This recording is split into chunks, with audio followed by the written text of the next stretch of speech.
भैया हराओ बोलो।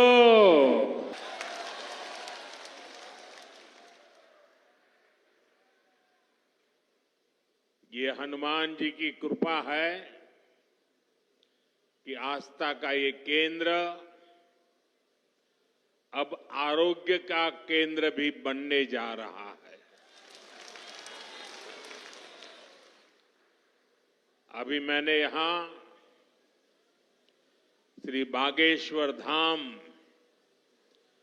Medical science and research institute का भूमि पूजन किया है। ये संस्थान 10 एकड़ में बनेगा।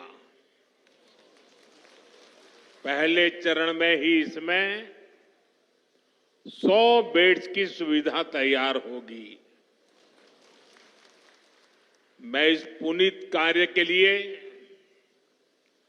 श्री धीरेन्द्र शास्त्री जी का अभिनंदन करता हूं और बुंदेलखंड के लोगों को बहुत बहुत बधाई देता हूं। साथियों, आजकल हम देखते हैं कि नेताओं का एक वर्ग ऐसा है जो धर्म का मखौल उड़ाता है, उपहास उड़ाता है, लोगों को तोड़ने में जुटा है और बहुत बार विदेशी ताकतें भी इन लोगों का साथ देकर देश और धर्म को कमजोर करने की कोशिश करती दिखती है। हिंदू आस्था से नफरत करने वाले ये लोग सदियों से किसी न किसी भेष में रहते रहे हैं। गुलामी की मानसिकता से घिरे हुए लोग हमारे मत, मान्यताओं और मंदिरों पर, हमारे संत, संस्कृति और सिद्धांतों पर हमला करते रहते हैं। ये लोग हमारे पर्व, परंपराओं और प्रथाओं को गाली देते हैं। जो धर्म, जो संस्कृति स्वभाव से ही प्रगतिशील है, उस पर ये कीचड़ उछालने की हिम्मत दिखाते हैं। हमारे समाज को बांटना, उसकी एकता को तोड़ना ही इनका एजेंडा है। इस माहौल में मेरे छोटे भाई धीरेन्द्र शास्त्री जी काफी समय से देश में एकता के मंत्र को लेकर लोगों को जागरूक करते रह रहे हैं। अब उन्होंने समाज और मानवता के हित में एक और संकल्प लिया है। इस कैंसर संस्थान के निर्माण की ठानी है। यानी अब यहां बागेश्वर धाम में भजन, भोजन और निरोगी जीवन तीनों का आशीर्वाद मिलेगा। साथियों, हमारे मंदिर, हमारे मठ, हमारे धाम ये एक और पूजन और साधना के केंद्र रहे हैं, तो दूसरी ओर विज्ञान और चिंतन के भी, सामाजिक चेतना के भी केंद्र रहे हैं। हमारे ऋषियों ने ही हमें आयुर्वेद का विज्ञान दिया। हमारे ऋषियों ने ही हमें योग का वो विज्ञान दिया जिसका परचम आज पूरी दुनिया में लहरा रहा है।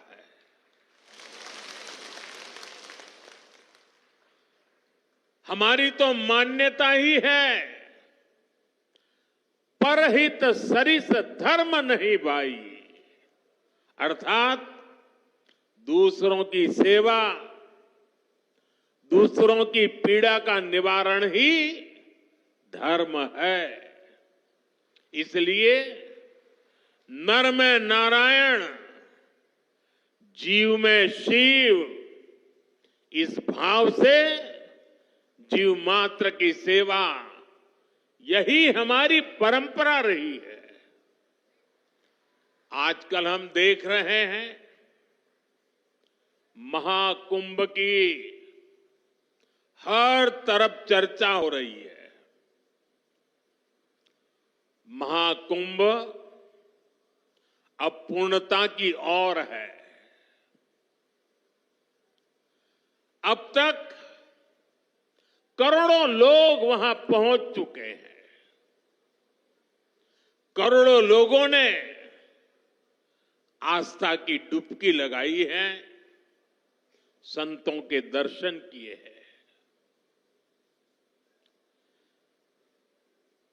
अगर इस महाकुंभ की तरफ नजर करें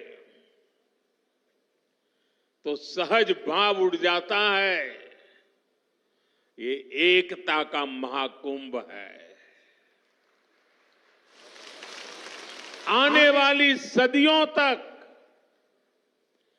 144 वर्ष के बाद हुआ ये महाकुंभ एकता के महाकुंभ के रूप से प्रेरणा देता रहेगा और देश की एकता को मजबूती देने का अमृत परोसता रहेगा। लोग सेवा भाव से लगे हुए, जो भी कुंभ में गया है एकता के दर्शन तो किए ही हैं, लेकिन जिन जिन से मेरा मिलना हुआ है, दो बातें महाकुंभ में गए हुए हर व्यक्ति के मुंह से हिंदुस्तान के कोने कोने में सुनाई देती है।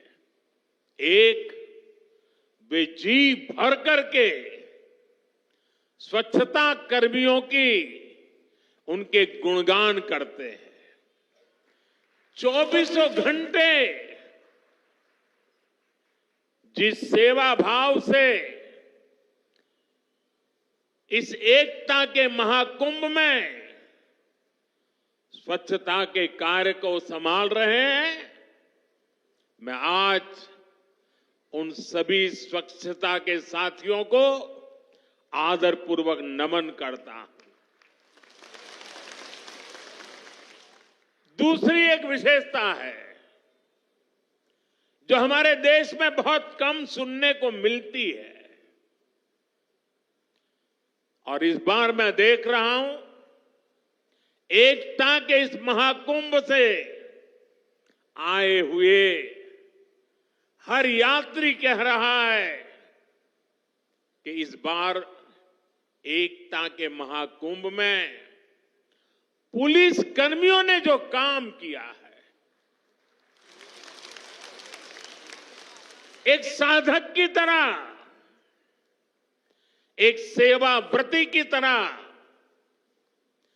पूरी नम्रता के साथ देश के कोटि कोटि जनों को संभालना, इस एकता के महाकुंभ में जिन पुलिस कर्मियों ने देश के लोगों का दिल जीत लिया है, वे भी बधाई के पात्र है। लेकिन भाइयों बहनों, प्रयागराज के इसी महाकुंभ में इसी सेवा भावना के साथ अनेक विध समाज सेवा के प्रकल्प चल रहे हैं, जिसकी तरफ मीडिया का तो ध्यान जाना बड़ा मुश्किल है, लेकिन ज्यादा चर्चा भी नहीं हुई है। अगर मैं सभी इस सेवा प्रकल्पों की चर्चा करूं तो शायद मेरा अगला कार्यक्रम डिस्टर्ब हो जाएगा, लेकिन मैं एक का उल्लेख करना चाहता हूं। इस एकता के महाकुंभ में नेत्र महाकुंभ चल रहा है। इस नेत्र महाकुंभ में देश के कोने कोने से आए हुए यात्री, गरीब परिवारों से आए हुए लोग, उनकी आंखों की जांच होती है, मुफ्त में होती है। नेत्र चिकित्सक, देश के गणमान्य डॉक्टर 2 महीने से वहां बैठे हुए हैं और इस नेत्र महाकुंभ में अब तक 2 लाख से ज्यादा मेरे भाई बहनों की आंखों की जांच हो चुकी है।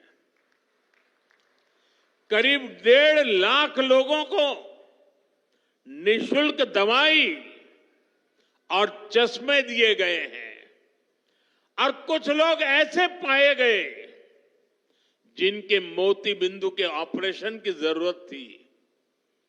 तो इस नेत्र महाकुंभ से चित्रकूट और अगल बगल के स्थानों पर जहां पर अच्छी नेत्र चिकित्सा की अस्पतालें थी, करीब 16,000 मोतियाबिंद के ऑपरेशन के लिए उन अस्पतालों में भेज करके एक भी पैसा का खर्च बिना उन सबके मोतियाबिंद के ऑपरेशन किए गए। ऐसे कितने ही अनुष्ठान इस एकता के महाकुंभ में चल रहे हैं। भाइयों बहनों, ये सब कौन कर रहा है? हमारे साधु संतों के मार्गदर्शन में हजारों डॉक्टर्स, हजारों स्वयंसेवक स्वतः स्फूर्त भाव से, समर्पित भाव से, सेवा भाव से इसमें लगे हुए हैं। जो लोग एकता के इस महाकुंभ में जा रहे हैं, वो इन प्रयासों की सराहना कर रहे हैं। भाइयों बहनों, ऐसे ही भारत में कितने ही बड़े बड़े अस्पताल भी हमारी धार्मिक संस्थाओं द्वारा चलाए जा रहे हैं। धार्मिक ट्रस्ट के द्वारा हेल्थ और साइंस से जुड़े कितने ही रिसर्च इंस्टीट्यूट्स चलाए जा रहे हैं। करोड़ों गरीबों का इलाज और सेवा इन संस्थानों में होती है। मेरी दीदी मां यहां बैठी है। अनाथ बालिकाओं के लिए जिस प्रकार से समर्पण भाव से वो सेवा करती है, अपना जीवन बेटियों के लिए उन्होंने समर्पित कर दिया। साथियों, यहीं पास में हमारे बुंदेलखंड का चित्रकूट, प्रभु राम से जुड़ा ये पवित्र तीर्थ खुद दिव्यांगों और मरीजों की सेवा का कितना बड़ा केंद्र है। मुझे खुशी है इस गौरवशाली परंपरा में बागेश्वर धाम के रूप में एक और नया अध्याय जुड़ने जा रहा है। अब बागेश्वर धाम में आरोग्य का आशीर्वाद भी मिलेगा। मुझे बताया गया है यहां 2 दिन बाद महाशिवरात्रि के दिन 251 बेटियों के सामूहिक विवाह महोत्सव का भी आयोजन होगा। मैं इस पुण्य कार्य के लिए भी बागेश्वर धाम की सराहना करता हूं। मैं सभी नवविवाहिता दंपतियों को, मेरी बेटियों को सुंदर और सुखी जीवन के लिए अग्रिम बधाई देता हूं, हृदय से आशीर्वाद देता हूं। साथियों, हमारे शास्त्रों में कहा गया है, शरीर माध्यम खलु धर्म साधनम, अर्थात हमारा शरीर, हमारा स्वास्थ्य ही हमारे धर्म, हमारे सुख और हमारी सफलता का सबसे बड़ा साधन है। इसलिए जब देश ने मुझे सेवा का अवसर दिया तो मैंने सबका साथ सबका विकास के मंत्र को सरकार का संकल्प बनाया और सबका साथ सबका विकास के इस संकल्प का भी एक बड़ा आधार है सबका इलाज, सबको आरोग्य। इस विजन को पूरा करने के लिए हम अलग अलग स्तर पर फोकस कर रहे हैं। हमारा फोकस है बीमारी से बचाव पर। आप मुझे बताइए, यहां स्वच्छ भारत अभियान के तहत टॉयलेट, शौचालय हर गांव में बने हैं कि नहीं बने हैं? इससे आपकी मदद हुई कि नहीं हुई? आपको पता है, शौचालय बनने से एक और फायदा हुआ है। शौचालय बने हैं तो गंदगी से होने वाली बीमारियां भी कम हुई है। एक स्टडी कहती है, जिन घरों में शौचालय बने हैं वहां हजारों रुपये बीमारी पर खर्च होने से बचे हैं। साथियों, 2014 में हमारी सरकार आने से पहले हालात ये थी कि देश में गरीब जितना बीमारी से नहीं डरता था, उससे ज्यादा डर उसे इलाज के खर्च से लगता था। अगर परिवार में कोई एक व्यक्ति भी गंभीर बीमारी का शिकार हो जाए तो पूरा परिवार संकट में आ जाता था। मैं भी आप सबकी तरह गरीब परिवार से निकला हूं। मैंने भी इन तकलीफों को देखा है और इसलिए मैंने संकल्प किया है, मैं इलाज का खर्च कम करूंगा और आपकी जेब में ज्यादा से ज्यादा पैसे बचाऊंगा। मैं आपको बार बार हमारी सरकार की कुछ कल्याणकारी योजनाओं की जानकारी देता रहता हूं ताकि एक भी जरूरतमंद योजनाओं से छूटे नहीं। इसलिए मैं कई जरूरी बातें आज फिर यहां दोहरा रहा हूं और मैं आशा करता हूं आप इसे याद भी रखेंगे और अपने परिचितों को जरा बताएंगे भी। बताएंगे ना? पक्का बताएंगे? ये भी सेवा का ही काम है। इलाज के खर्च का बोझ कम होना चाहिए कि नहीं होना चाहिए? इसलिए मैंने हर गरीब के मुफ्त इलाज की व्यवस्था कर दी है। 5 लाख तक का इलाज बिना किसी खर्च के किसी बेटे को अपने मां बाप के इलाज के लिए 5 लाख रुपए तक खर्च नहीं करना पड़ेगा।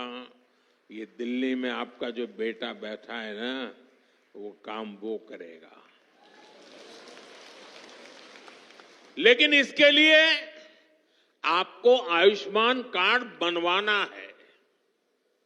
मुझे आशा है कि यहां बहुत सारे लोग होंगे जिनका आयुष्मान कार्ड जरूर बना होगा।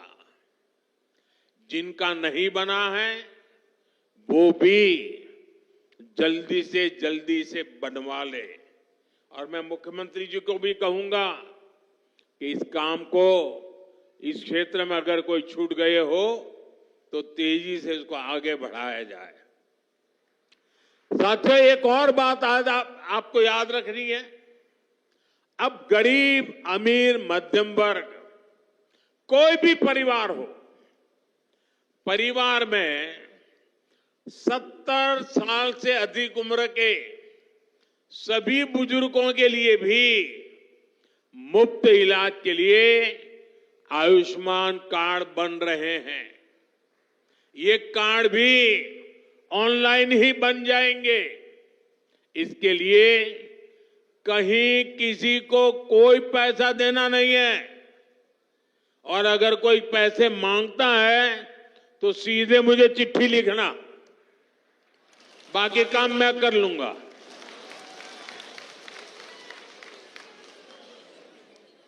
अगर कोई पैसा मांगता है तो क्या करेंगे आप? लिखेंगे? मैं इन संत महात्माओं को भी कहता हूं कि आप भी जरा आयुष्मान कार्ड का प्रबंध कर दीजिए, ताकि आपको कभी बीमारी में मुझे सेवा करने का मौका मिले। आपको तो बीमारी आने वाली नहीं है, लेकिन अगर कहीं आ जाए तो। भाइयों बहनों, कई बार इलाज के लिए अस्पताल में भर्ती होने की जरूरत नहीं पड़ती है। डॉक्टर की लिखी दवाई घर पर ही खानी पड़ती है। ऐसे में मेडिकल स्टोर से सस्ती दवाई मिले, मैंने इसका भी इंतजाम किया है। इस खर्च को कम करने के लिए देश में 14,000 से ज्यादा जन औषधि केंद्र खोले गए हैं। और ये जन औषधि केंद्र ऐसे हैं कि जो दवाई बाजार में 100 रुपये में मिलती है, जन औषधि केंद्र में वही दवाई सिर्फ 15, 20, 25 रुपये में मिल जाती है। अब आपका पैसा बचेगा कि नहीं बचेगा? तो आपको जन औषधि केंद्र से दवाई लेनी चाहिए कि नहीं लेनी चाहिए? दूसरी एक बात मैं करना चाहता हूं। आजकल बहुत बार खबरें आती हैं, गांव-गांव किडनी की भी बीमारी काफी फैल रही है। अब किडनी की बीमारी जब बढ़ जाती है तो लगातार डायलिसिस करानी पड़ती है, नियमित रूप से करानी पड़ती है, दूर दूर जाना पड़ता है, खर्चा बहुत लगता है।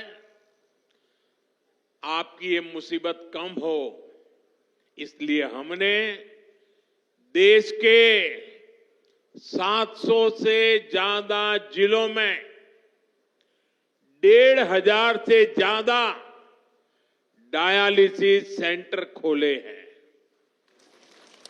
यहां मुफ्त डायलिसिस की सुविधा भी उपलब्ध है। सरकार की इन सब योजनाओं की जानकारी आपको भी होनी चाहिए और आपको अपने परिचितों में भी सबको बताना चाहिए। तो मेरा इतना काम करोगे?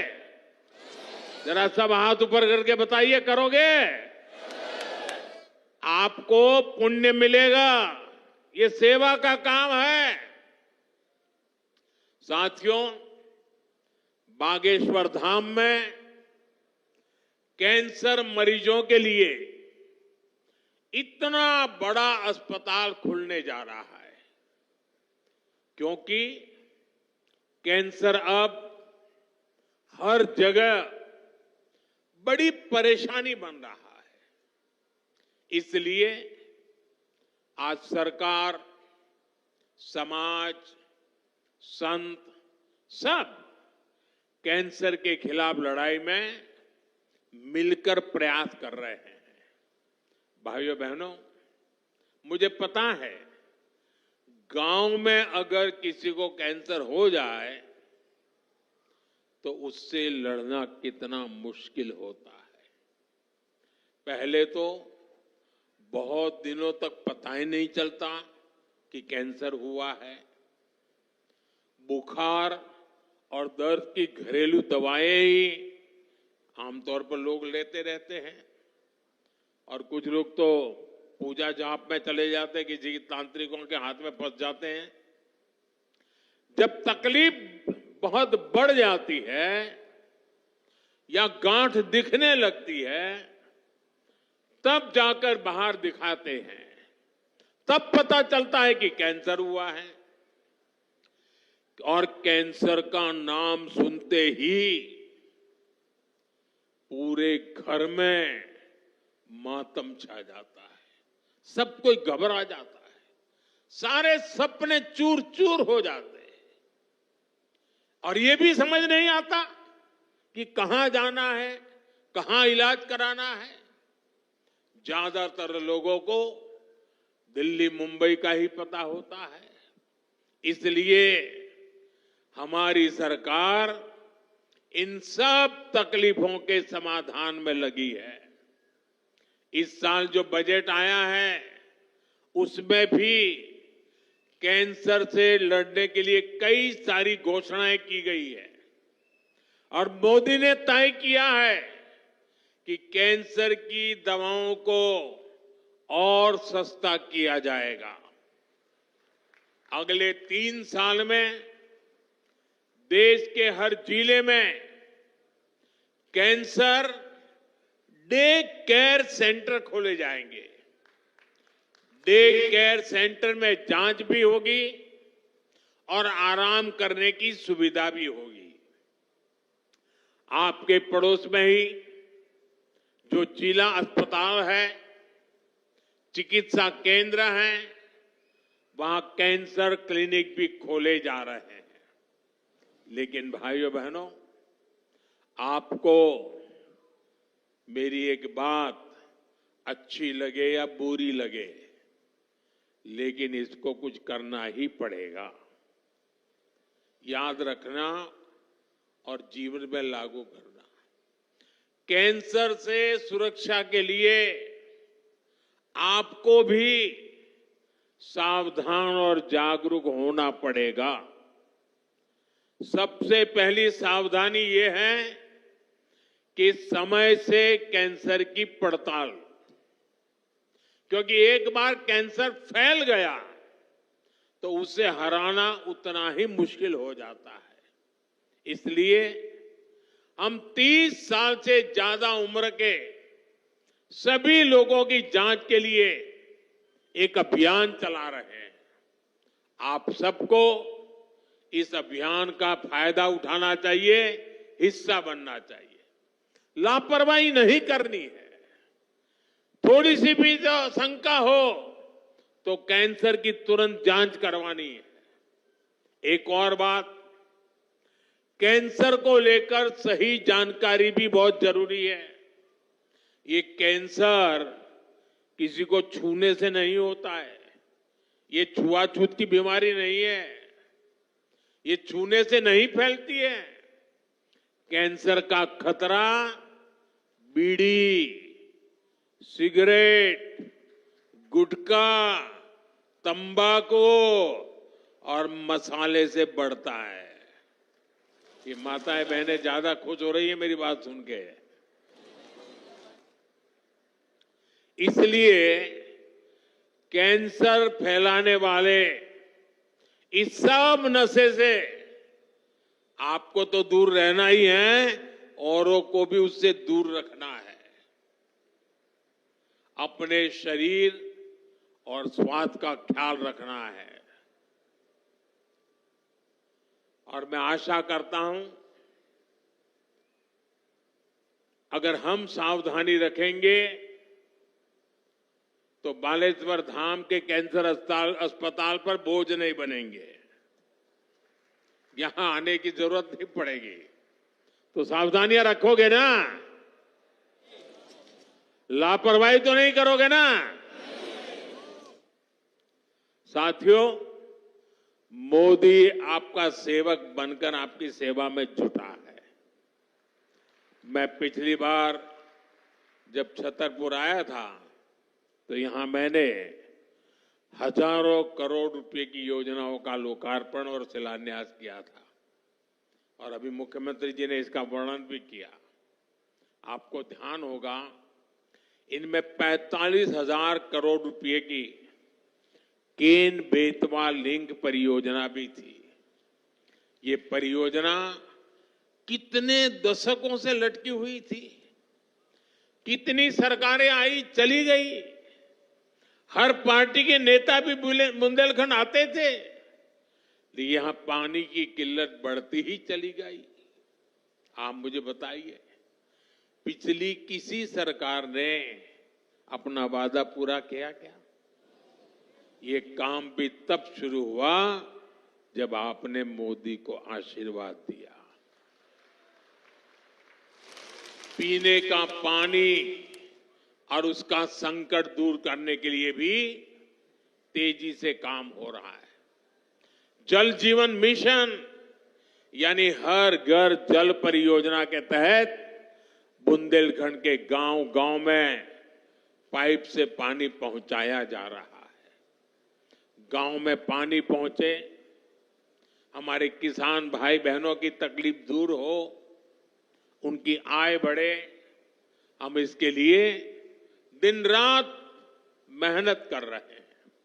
भाइयों बहनों, बुंदेलखंड समृद्ध बने, इसके लिए जरूरी है कि हमारी माताएं बहनें भी उतनी ही सशक्त बने।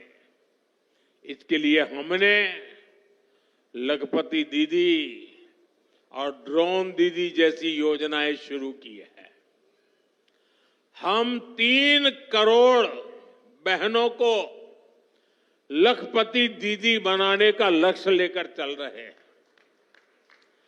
बहनों को ड्रोन उड़ाने की ट्रेनिंग भी दी जा रही है। बुंदेलखंड में सिंचाई का पानी पहुंचेगा, बहनें ड्रोन से फसलों पर छिड़काव करेगी, खेती में मदद करेगी, तो हमारा बुंदेलखंड समृद्धि के रास्ते पर तेजी से आगे बढ़ेगा। भाइयों बहनों, गांव में ड्रोन तकनीक से एक और बड़ा जरूरी काम हो रहा है। स्वामित्व योजना के अंतर्गत ड्रोन से जमीन की पैमाइश करा के उसके पुख्ता कागज दिए जा रहे हैं। यहां एमपी में तो इसे लेकर बहुत अच्छा काम हुआ है। अब इन कागजों पर लोग बैंक से आसानी से लोन भी ले रहे हैं। ये लोन रोजगार धंधे में काम आ रहा है, लोगों की आय बढ़ रही है। साथियों, बुंदेलखंड की इस महान धरती को विकास की नई ऊंचाई पर पहुंचाने के लिए डबल इंजन की सरकार दिन रात मेहनत कर रही है। मैं बागेश्वर धाम में कामना करता हूं, बुंदेलखंड समृद्धि और विकास की राह पर इसी तरह आगे बढ़ता रहे। और आज मैं हनुमान दादा के चरणों में आया तो मुझे लगा क्या ये धीरेन्द्र शास्त्री अकेले ही पर्ची निकालेंगे कि मैं निकाल पाऊंगा। तो मैंने देखा कि आज हनुमान दादा की मुझ पे कृपा होती है कि नहीं होती है। तो हनुमान दादा जी ने मुझे आशीर्वाद दिया और मैंने आज पहली पर्ची निकाली, उनकी माताजी की पर्ची निकाली, और जिसकी बात शास्त्री जी ने बता दी आपको। खैर साथियों, ये बहुत बड़ा अवसर है, बहुत बड़ा काम है। संकल्प बड़ा हो, संतों के आशीर्वाद हो, प्रभु की कृपा हो, तो समय सीमा में सब पूर्ण होता है। और आपने कहा है कि इसके उद्घाटन के लिए मैं आऊं, दूसरा कहा है कि उनकी बारात में मैं आऊं। मैं आज सार्वजनिक रूप से वादा करता हूं, दोनों काम कर दूंगा।